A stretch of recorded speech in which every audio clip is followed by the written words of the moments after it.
I wanted to show you this painting that I made for my sister for her birthday.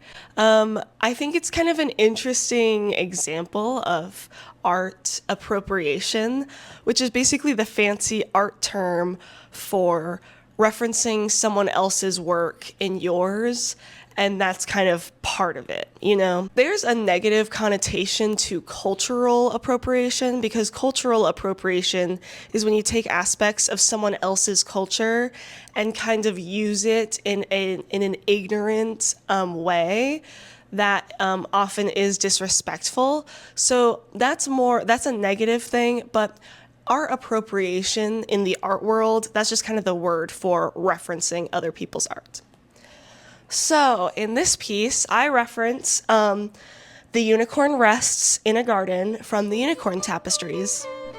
On his body are drops of red juice from the pomegranates above.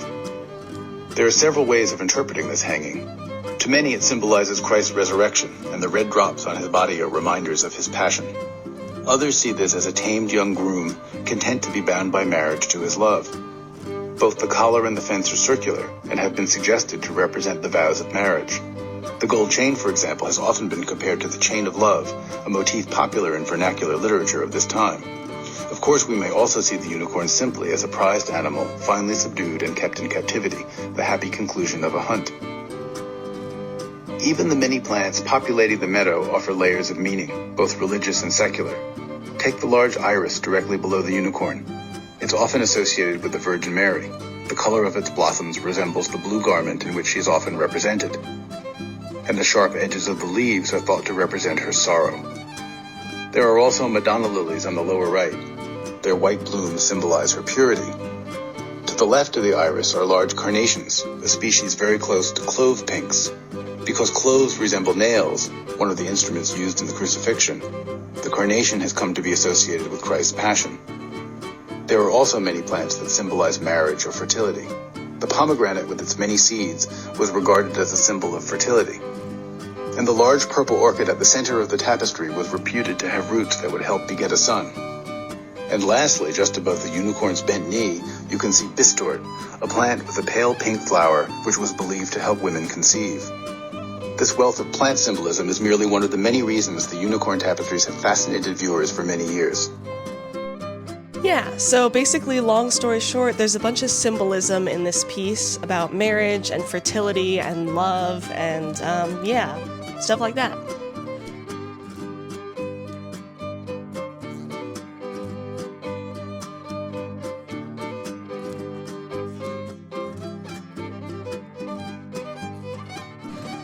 Also, fun fact, I had just found out for the first time in doing some research.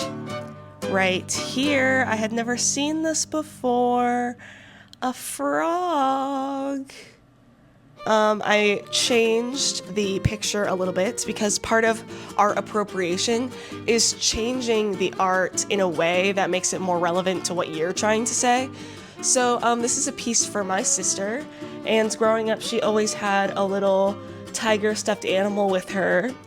So basically, this unicorn tapestry comes up in pop culture like a lot. Like you can go to the Wikipedia page and see it in like Spider-Man, BoJack Horseman, Harry Potter, just a ton of movies and books and things.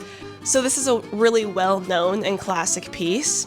And today, I feel like it really symbolizes, academia and the arts and, almost kind of like, it does feel very fitting to me that it's in Harry Potter's universe, like that kind of a vibe.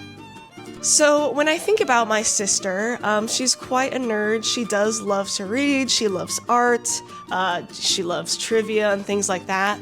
So the unicorn tapestry felt very fitting, very intricate and detailed, obviously well thought out and spent so much time on, especially considering the fact, like I always forget, it's a woven tapestry. So not only do they have to design this entire piece, figure out what they want to do, but then actually weave it together and everything, it's crazy.